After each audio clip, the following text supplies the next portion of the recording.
by Channel Africa's Michael Mbewe. Africa Update on Channel Africa. It is 12 after 12 Central African time, and we're coming to you live from Johannesburg in South Africa. As Sudan's conflict enters its third year, a new Oxfam report shows that the looming rainy season and U.S. aid cuts will severely hamper humanitarian efforts, putting many more lives at risk.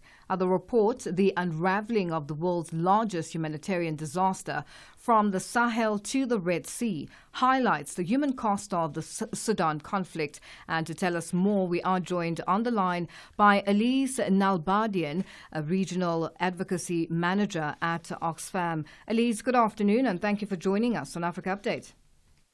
Good afternoon, Africa Update. Thank you for having me.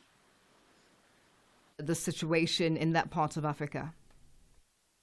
The situation is very dire. I cannot emphasize enough how worried we should all be. The conflict has displaced a historic number of people.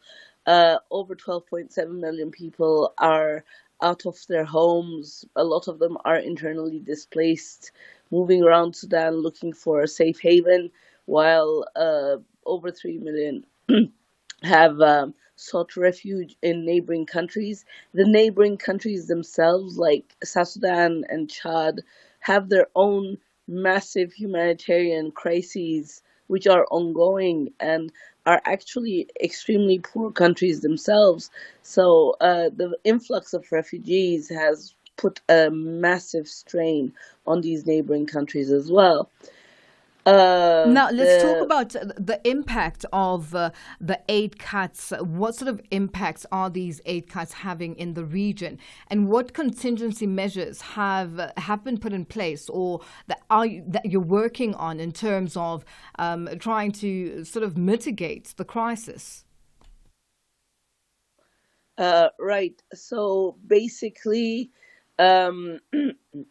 the aid cuts are making everything worse, obviously, and it's a lot of governments who are beginning to consider cutting aid in the northern part of the world. Aid cuts have led to the suspension of life-saving programs across the continent, affecting areas like health during cholera outbreaks and other serious disease outbreaks, education for children who have already lost so much, and food security at a time where food security needs are at an all-time high. Aid cuts have a very, very strong possibility of, having a very significant impact on the lives of the most vulnerable people. The humanitarian packages were about life-saving. Take that away, and lives will be lost. And it's not just about lives now, it's also about lives in the future. Information systems are down.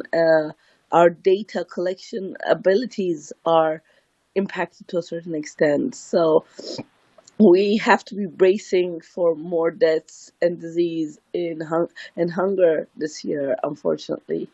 And And what is your call to the government in the region, especially, Sudan, where the conflict is underway?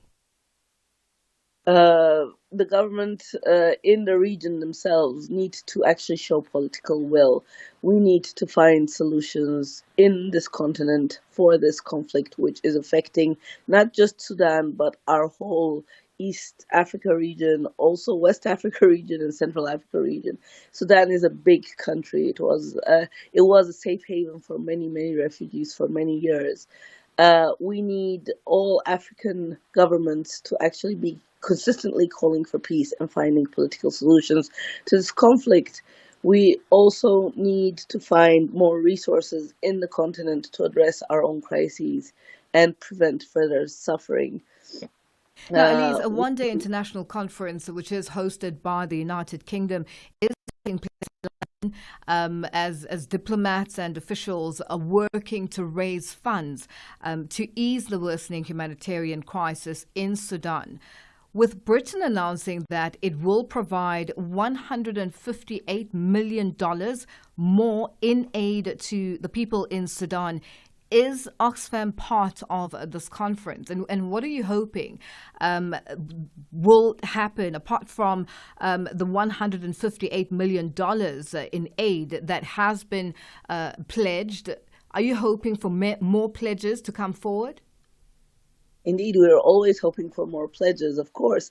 I was just watching the conference when your call came through, and we welcome this conference. It's extremely timely, and it is very much needed, especially considering how there has been a reprioritization activity at the UN level to actually reprioritize to reach the most urgently in need people.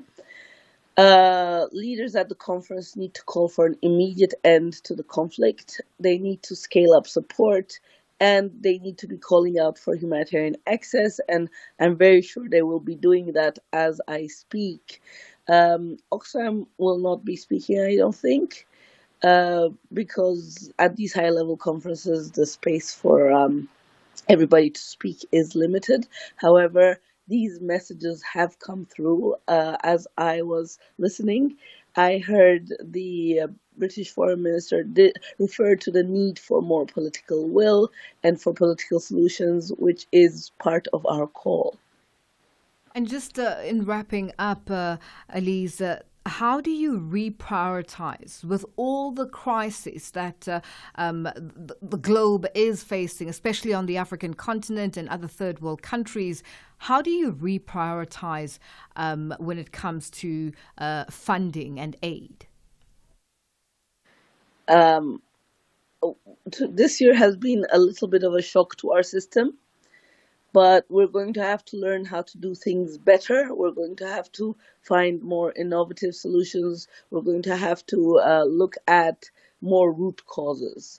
The reality is a lot of programming is going to have to become a lot more clever about how it addresses problems, and we're going to have to use more indigenous knowledge and indigenous groups and communities to address the needs of the communities themselves. So it's been a difficult few months, but there's a lot of good thinking happening around doing a reset where we bring the solutions and we make sure the solutions are in the hands of the communities and that the communities own the programming in their own way. Well, Elise, thank you for your time on Africa Update. We'll leave it there for today. Thank you very much for the call. That's Elise Nalbandian, a Regional Advocacy Manager at Oxfam, joining us on the line. África. Conhece o Ntivani? Claro que sou eu. Ntivani é o amante da música de corpo e alma. Eu amo música africana. Ele aprecia todos os tipos de melodias e passa os seus dias a ouvir a Channel África. Okay. Adivinha só, a Channel África quer ajudar o Ntivani e os amantes da música em todo o lado a descobrir ainda mais música incrível. Por isso, a Channel África está a convocar artistas africanos a submeterem as suas músicas. Músicos, lembrem-se de nos dar todas as informações relevantes no music@channelafrica.co.za. As submissões são a vossa oportunidade de ser ouvidos, mas não garantem inclusão na lista. Todas as submissões serão cuidadosamente analisadas para verificar se cumprem os requisitos da nossa estação. Canal África, a perspectiva africana. Africa Update with Lulu, Gaboo, 12 to 1 p.m. Central African Time. It is 21 after 12 Central African Time, and we're coming to you live from Johannesburg in South Africa. A new study in The Lancet outlines a plan to reduce preventable maternal deaths worldwide. The research from the Partnership for Maternal, Newborn and Child Health points to strong political leadership as key. In 2023, about 712 women died each day from pregnancy-related complications, around 260,000 in total. over two-thirds of these deaths occurred in sub-Saharan Africa. Now, the study calls on leaders and health systems to act now to save lives. And for more on this, we are joined on the line by the communications lead at PMNCH, that's Kadi Torre. Kadi, good afternoon, and thank you for joining us on Africa Update. Thanks so much, Lulu. It's a pleasure to be here. Now, it's possible to reduce preventable maternal deaths worldwide, as according to this new study. Tell us more about this study and how it was conducted, and just how long it took for the study to be conducted. Thanks so much for that question, Lulu. So the study that we produced was based on a report that was recently issued. That report is conducted by the UN Interagency Group on Maternal Mortality Estimation. That group brings together the World Health Organization, UNICEF, UNFPA, the World Bank, and UNDESA.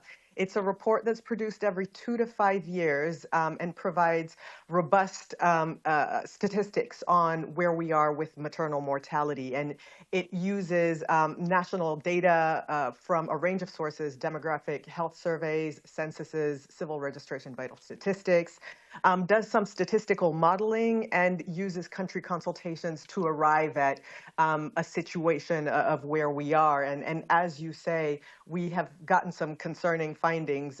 We are this year, or at least in 2023, seeing that 260,000 women died that year, and our assumption is that die every year. And I do want to reflect on that number a little bit, just in terms of what that means. We glaze over those regularly, but a stadium, I think, that holds the European Football League, for instance, a normal stadium houses about 40,000 people. So it's as if we were losing a stadium full of women approximately every 7 weeks. That's what we're talking about. And so as a result, the partnership issued a piece in The Lancet to reflect on some of the things that we can do to try to address that problem. And I'm looking forward to discussing that with you. And which regions are mostly affected by the high number of maternal deaths? So we're seeing varying numbers. Africa accounts for 70% of that mortality, which is huge. 8 of the 10 countries in the world that have the highest mortality do sit in sub-Saharan Africa. And we're the only region that's considered to have a very high or a high maternal mortality rate. When we look at Central and Southern Asia and Oceania, those are considered to have moderate mortality rates. But if you look at what that means, Australia, for instance, which has the lowest mortality rate, a girl there will have 400 times more chances of surviving than a young girl in sub-Saharan Africa. Then if we look within the region, we also see differences, right? Our average is about 454 for the region. West and Central Africa is the only sub-region ascribed with an extremely high mortality rate, sitting at 690. So we're seeing differences at the sub-regional level in terms of mortality. Different factors matter. Money matters. Low-income countries obviously have higher rates. We're also seeing that peace and security matter, right? So 61% of those maternal deaths happen in humanitarian settings, so post-conflict, conflict, as well as linked to climate emergencies. Now here, this is where political leadership is key and very crucial in accelerating and reducing, the maternal mortality, especially when we speak of conflict and instability and, people trying to find a safe haven, which is always a challenge, especially when women are pregnant. Take us Definitely. through some of these findings and what you're able to unravel on the ground, especially once you've spoken to families who've lost their loved ones during this difficult period.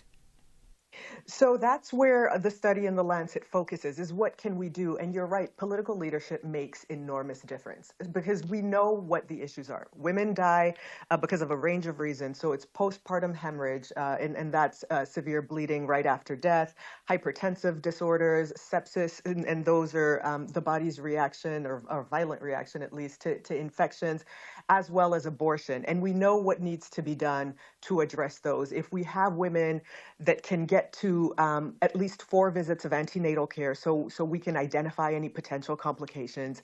if they can give birth with skilled birth attendants, and if they have access to emergency obstetric care in case of complications, that reduces the propensity of their dying.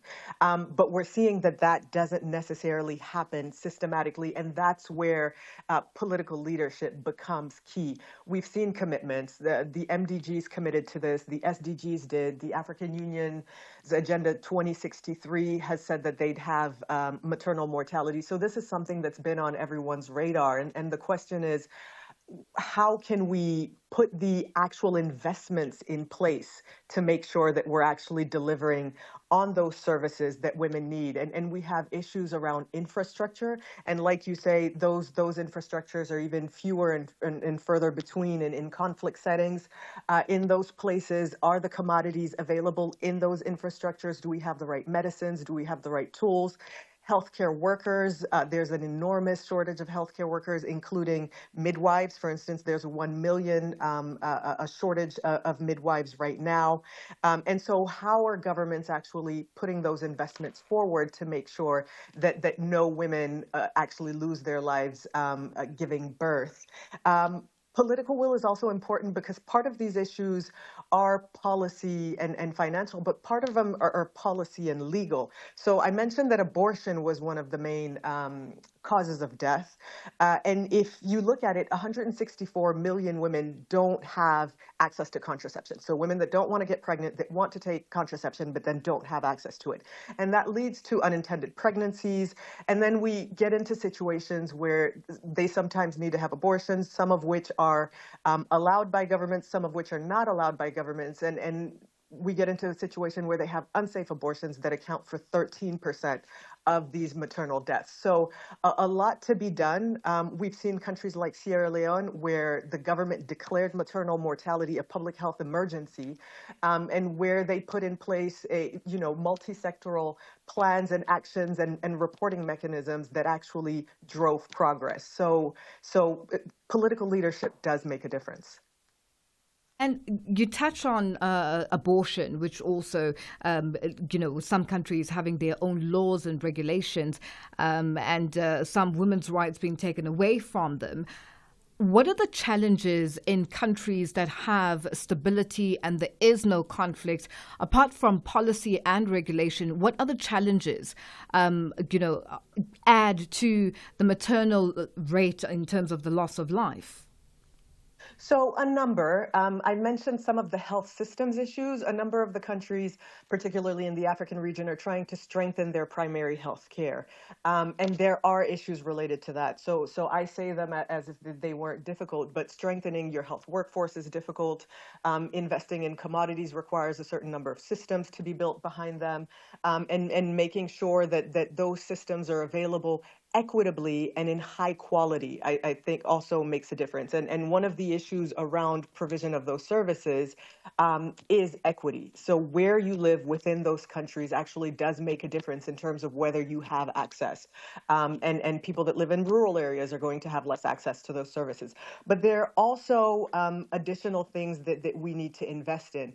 Part of the issues that we face around the health systems are gaps in investment and in financing. And that is only going to get more difficult now, where Africa CDC a couple of days ago noted that we expect to see a 70% decrease in development assistance for health on the continent over the next couple of years. Countries that are debating on sort of sources of investment for competing priorities do need to look at that. One of the things that also matters is making services affordable for women. We see that in 30 of the lowest middle income countries, financing for health is financed by families, so paid out of pocket, right? And so that has a major impact on whether people have access to services. And then finally, not looking at this as just a health issue. There are social, economic, and environmental determinants that guide women's access to health services, right? What are the gender norms? What are the cultural norms that guide their access to health services? What is their financial independence? Well, Kadi, unfortunately, we have run out of time and we are going to have to leave it there for today. Thank you for joining us on Africa Update. Thank you so much, Lulu. That's Kadi Toure, communications lead at the Partnership for Maternal, Newborn and Child Health. We'll say good afternoon to Onele Nzinzi with our news headlines. SABC News. Headlines. The African Perspective. Well, thank you, Lulu. The Union Election Observation Mission in Gabon has declared the elections free, fair, inclusive and peaceful.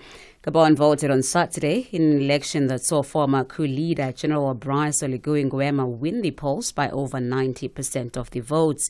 As Iran's conflict enters its third year, a new Oxfam report shows that the looming rainy season and U.S. aid cuts will severely hamper humanitarian efforts, putting many more lives at risk.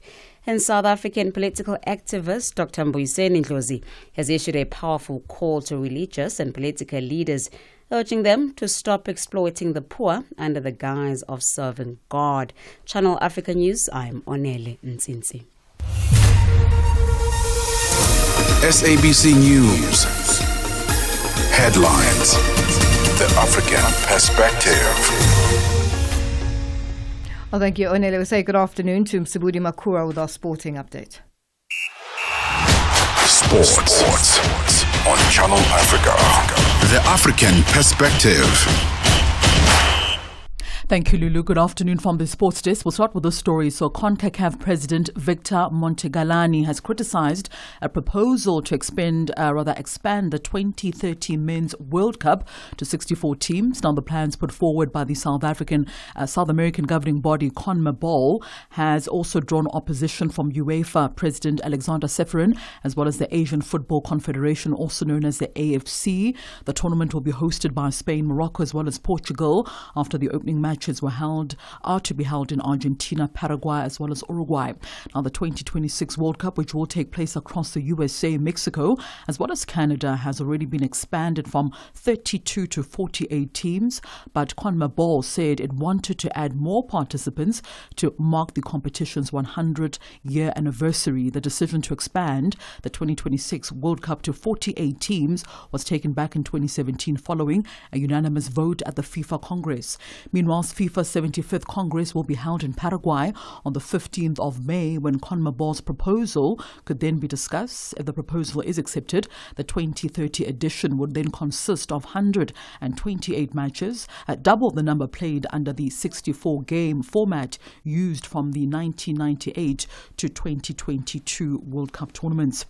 Onto the story now. World Football Governing Body FIFA Referees Committee has announced the match officials who will then oversee games at the groundbreaking FIFA Club World Cup later on this year, which will take place from the 14th of June until the 13th of July across 12 stadiums in 11 host cities in the USA, a total of 117 match officials, 35 referees, 58 assistant referees, as well as 24 video match officials from 41 member associations will take charge of the matches in line with the changes to the laws of the game approved by the International Football Association Board. In addition, following the IFAB's support for FIFA's undertaking to test body cameras worn by match officials to identify possible future use, as well as develop quality and safety standards, referees will be equipped with body cameras on the trial basis at the FIFA Club World Cup. Back home now, Proteas women's head coach Mandla Mashimbi has expressed enthusiasm about the newly selected squad, highlighting the combination of youth as well as experience as a crucial to the team's dynamic. Now, Cricket South Africa has unveiled the Proteas women's squad ready to face off with Sri Lanka as well as India in an eagerly anticipated one-day international tri-series from the 27th of April to the 11th of May, all set within the iconic R. Premadasa International Stadium in Colombo. In a bold selection move, 3 rising stars from the SA Under-19 team have received their first ever ODI call-ups. Now, Coach Mashimbi is quite happy with the youngsters in this team. As you know, freshness brings new good energy with it. And I think having these youngsters, obviously getting the young ones in the squad is to obviously expose them to international cricket as well, as much as possible, because I see them as people that are going to be carrying the flag going forward into the future. And I like the fact that they bring this fearless type of mindset with them. They bring great energy, and the team during the camp actually made them feel like they belong as well. So they already feel like they're part of the team, so which is good to see. On to some netball news now. Netball South Africa says the Spar Proteas are scheduled to play a 3-test series against the Silver Ferns in New Zealand in September later on this year. So this series is part of their preparations for the Commonwealth Games next year in Glasgow, Scotland, and the Sydney Netball World Cup in 2027. Now the Silver Ferns, currently ranked second in the world, will compete with the 5th-ranked South African side for the Tani Yemison Trophy, as well as matches will take place in Auckland, Napa, as well as in Vagali on the 21st, the 24th, as well as the 28th of September. Over the past 10 years, the Proteas as well as the Silver Ferns have faced each other 37 times, with South Africa winning only one match. The highest score the Spar Proteas achieved against New Zealand was 60 points back in 2019 when they lost 62-60. The average score in matches between the two teams is 66-38 in favour of the Silver Ferns.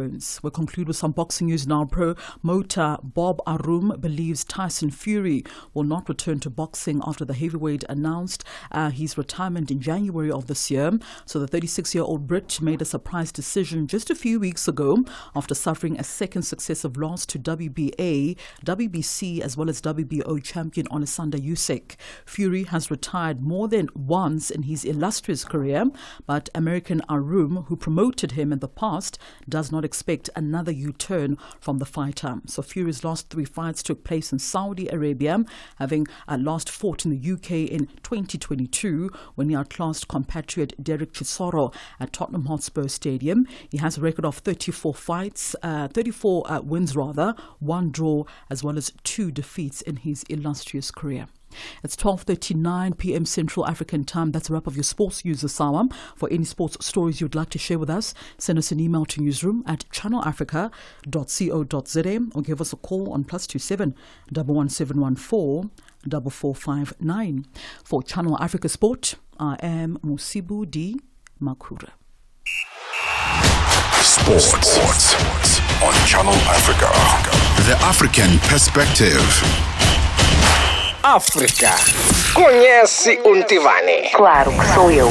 Ntivani é o amante da música de corpo e alma. Eu amo música africana. Ele aprecia todos os tipos de melodias e passa os seus dias a ouvir a Channel Africa. Adivinha só, a Channel Africa quer ajudar o Ntivani e os amantes da música em todo o lado a descobrir ainda mais música incrível. Por isso, a Channel Africa está a convocar artistas africanos a submeterem as suas músicas. Músicos, lembrem-se de nos dar todas as informações relevantes no music@channelafrica.co.za. As submissões são a vossa oportunidade de ser ouvidos, mas não garantem inclusão na lista. Todas as submissões serão cuidadosamente analisadas para verificar se cumprem os requisitos da nossa estação. Canal África, a perspectiva africana. Africa Update on Channel Africa. We say thank you to Msibudi Makura with our sports update, and good afternoon to Chanduko Ligege with our business news. Business news on Channel Africa. The African perspective. Thank you, Lulu. Good afternoon. South Africa's International Relations and Cooperation Minister, Ronald Lamola, is in Russia to preside over the 18th Intergovernmental Committee on Trade and Economic Cooperation. It's a structured platform between Moscow and Pretoria to coordinate economic and trade relations between the countries. Kylie Sekumalo has more. Russia remains one of South Africa's key allies, especially in the ever-shifting geopolitical environment. Moscow and Pretoria are keen to shape the world order based on multipolar principles. The two countries are members of BRICS, G20 and other key multilateral bodies. The South African rand has extended gains in early trade, bolstered by bets that the country's coalition government will remain intact despite disagreements over the budget. The rand traded at 18.84 against the US dollar, about 0.7% firmer on the day. But it has recovered sharply since, helped by signs that the coalition partners are trying to resolve the budget impasse. Analysts have cautioned that Trump's changing tariff plans were likely to be a source of ongoing volatility.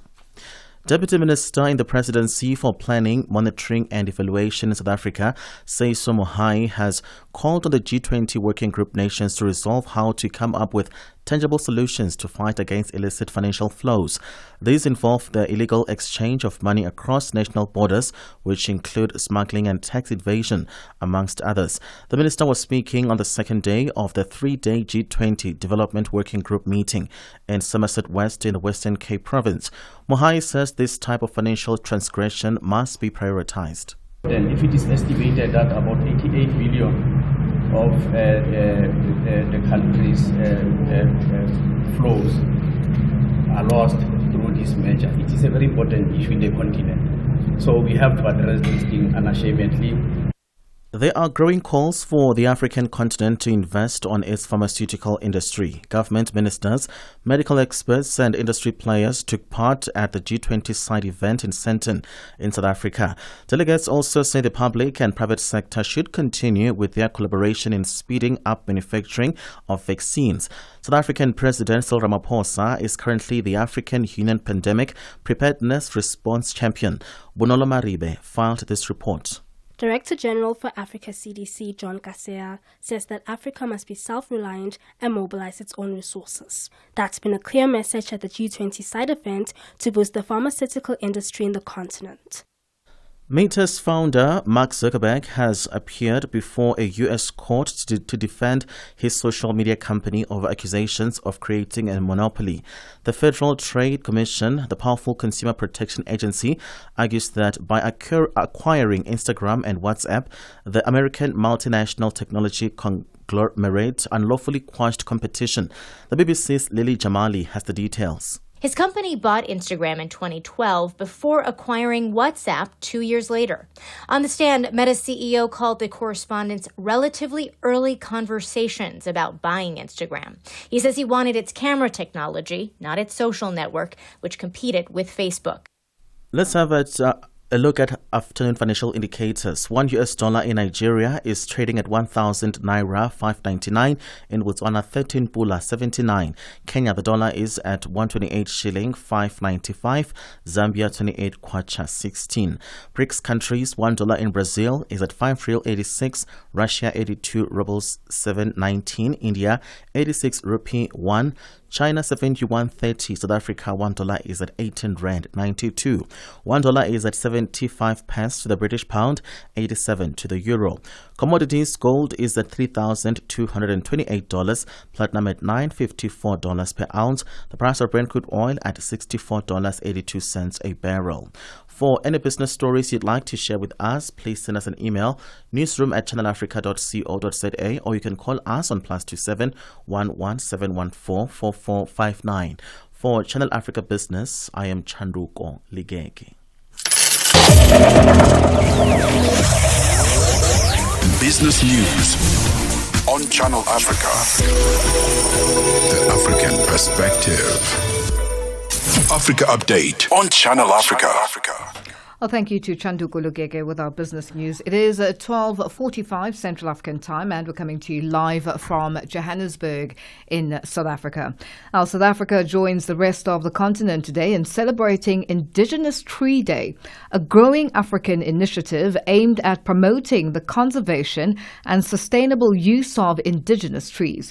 Now, the annual event shines a spotlight on reversing biodiversity loss by protecting tree species that are native, culturally significant, and increasingly under threat. Now, this year's commemoration sees the movement expand globally, with Hawaii, USA joining efforts to restore ecosystems with nature.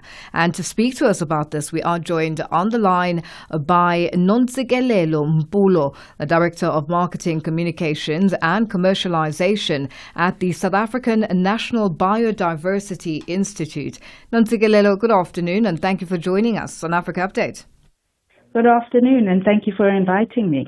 Now, what makes Indigenous Tree Day such an important for the African continent, and how has it grown since its launch in 2023? So this initiative was started in East Africa, and we became aware of it with our affiliations through our partners in the IUCN and with a representative from the African Parks and Recreation Association. And so what we are doing is it fits very squarely in the programs that the Department of Forestry, Fisheries and the Environment has launched this year, which is the 1 Million Tree campaign. So as you said in your introduction, the purpose of that Million Tree campaign is to increase the number of indigenous trees planted in South Africa. So Indigenous Tree Day fits in very, very well with the overall program of the country and specifically SANBI. SANBI, as you said, is the National Biodiversity Institute. So our mandate is to conserve and monitor biodiversity in the country. And what we've observed in the monitoring work is that there is biodiversity loss because of human action. We're encroaching on spaces where trees have traditionally grown. And so what we're using today to do is to sensitize people about the sustainable use of trees. And so we are planting trees in our gardens as well as in communities to bring the community element into the efforts. Now, many indigenous trees in South Africa hold cultural, medicinal and ecological value. Could you highlight a few species that are particularly significant and currently under threat? So today we celebrated our event in Thohoyandou. It is happening across all of our national botanical gardens, but specifically in Thohoyandou, we planted a baobab tree. It is known for its richness in terms of all of the variety of things that it's used for. The bark is used for certain things, the fruit is used for certain things, and so that tradition that goes with the baobab tree. As you know, it's one of the largest trees, and it also is endemic to Limpopo. So that is a point of entry into the discussion about how we use trees sustainably. Another tree we obviously highlight in this area is the marula tree. It has socio-economic value in that people can sell the fruit and they can use it for products. It's even used for soap. So what we are highlighting is that people can use nature, but of course we need to do restorative actions to make sure that we do not destroy ecosystems. Because every tree that we plant is home to insects, it's home to birds, it can, the fruit of the tree can feed people, and so it's a whole ecosystem. So when we plant trees, we're actually creating and restoring ecosystems, and that is what we need to be doing in order to reverse the impact of climate change. Because, as you know, trees are the lungs of the planet, and oxygen is really key for us to be able to breathe as human beings, and so we're all part of the same system, and so that's what we're highlighting today. Now, this year we're seeing the participation of Hawaii. What does this say about the global relevance of conserving indigenous trees? What it does say, though, is for me, what I want to highlight is the fact that this was an African initiative. Africa is of drought and storms and the like. And so we needed African solutions to African problems. We've heard that being said a number of times. And so this is why we felt it was important to support that, very much in line with what I said in terms of the Department of Forestry, Fisheries and Environment, that we all as South Africans and Africans, and then obviously the global community, need to be investing in planting indigenous trees, trees that are endemic to those areas because they're adapted to the environments in which they are. What we as SANBI have is a program called the monitoring of biological invasive species. So some of the tree species that have been planted in South Africa are not native to South Africa. They may be beautiful, but they take up too much water, for instance. And so that crowds out the trees that are indigenous to this country and suck up all the water. So it's actually destructive for the environment. So when we do that removal of invasive species, something like, I'm not going to talk about trees at the moment, but something like lantana, which is, it's like a weed and it's all over. When we remove that, we need to put in a plant that is much more endemic to South Africa. And so we encourage people to find out more about that by going to our website. Yeah. Well, Nontsikelelo, we have run out of time. Thank you so much for joining us on Africa Update. Thank you very much.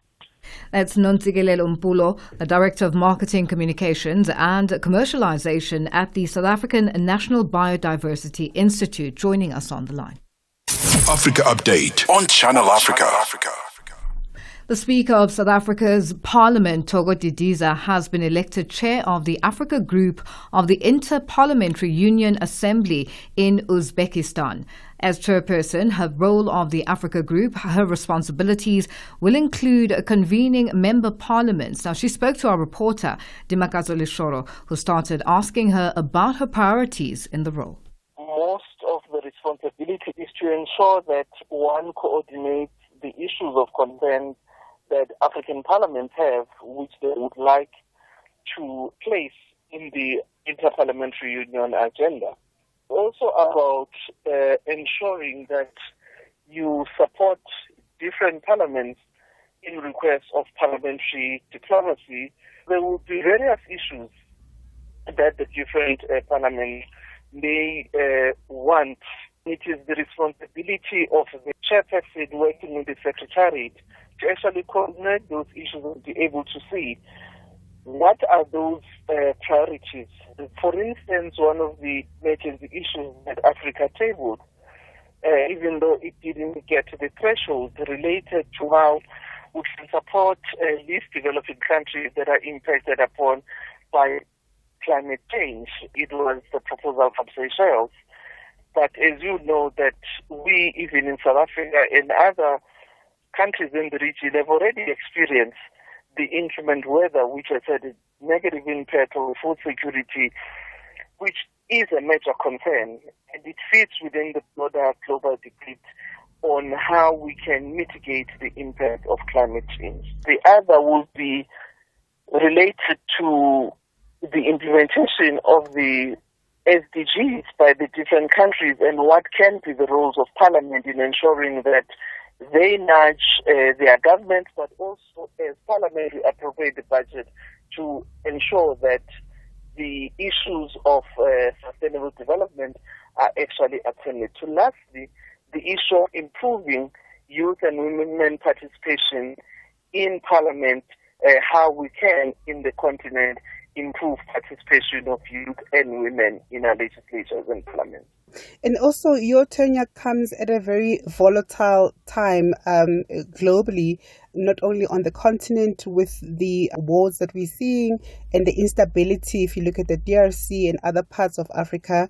So how do you see Parliament or parliamentarians navigating these volatile times and asserting your role as Parliament so that democracy is not eroded by some of perhaps the actions, that we're seeing happening? Well, Parliament as the voice of the people has an important role, particularly on how they ensure the oversight over government action. For instance, if you look at the issue of the DRC, it falls within the broad ambit of what the African Union itself has committed to achieve in silencing the guns in our continent, therefore dealing with the issues of conflict through negotiations and mediation. And one of the things, for instance, that parliaments would have to look at is how do different countries, in terms of their executives, are actually committed in making, some of those decisions that they've agreed to work. in the SADC region, as you've correctly put, you have got the issue of the DRC. You also still have the issues in Mozambique. And that was a newly elected Speaker of the Africa Group of the Inter-Parliamentary Union, that's Togo Didiza, speaking to Dimakatso Leshoro. It is 12:57 Central African Time. Africa Update on Channel Africa. We say good afternoon to Tabuho Lekuleni. I hope I'm pronouncing your surname correctly. I hope I'm not butchering it. Lekuleni. Lekuleni. Okay, I got it. That was 99%. All right. Hello. Part of the Upside team. What's coming up today? Oh, yeah, it's going to be an exciting one. We're going to talk about surgeries. It's an interesting one because there's a growing trend in weight loss surgeries. Gastric bypass surgeries in Turkey. We're going to talk about the risks, the different types of surgeries, and also we'll unpack a story that left one woman paralyzed. So botched surgeries. What are the risks? Why are people still doing it? But we'll unpack that so that people have a better awareness of the risks that are involved with such surgeries. Okay. And then we have a chat about fad diets, why they don't work. One moment we're keto dieting, the next moment we're high fat, low fat, all those things. Why is it not working? How can we then create better lifestyle choices for a lifestyle? We're creating a lifestyle around healthy living and healthy eating as opposed to chasing these fads. And then we have a conversation about, and it's a question rather, why has Asian content become such a hit on the African continent? Why are we consuming those K-pops, K-dramas, Chinese soapies? And they're quite addictive, hey? I wouldn't know. No. I'm telling you. Is it? Yeah. I haven't watched anything that has to do with dubbing. For me, count me out, please. But we'll find out more about that. And then our final story this afternoon, we talk about a competition. It's called Moments That Matter competition. It's a powerful campaign celebrating the everyday moments that shape a child's life through storytelling. And we want kids to tell stories about their favorite moments as a child. And there's a competition. You win prize money up to the value of $5,000, which is probably like $1 billion Zim dollars. We are excited about that. It's going to be a fun show coming up this evening. All right, we're looking forward to that. That's Dabuho and Nompumelelo taking up space at the top of the hour on The Upside. For myself, Lulu, Gaboo, and the Africa Update team, that's our producer, Tracy Boomgard, our technical operator, Catherine Malika, and social media, Elaine Bengani. It's been a great one. Let's do this again tomorrow. Bye-bye. SABC News. The African Perspective. Thank you, Lulu. The head of the African Union Election Observation Mission in Gabon, the former Prime Minister of Sao Tome and Principe, Patrice Trovoada, have declared the elections as free, fair, inclusive and peaceful.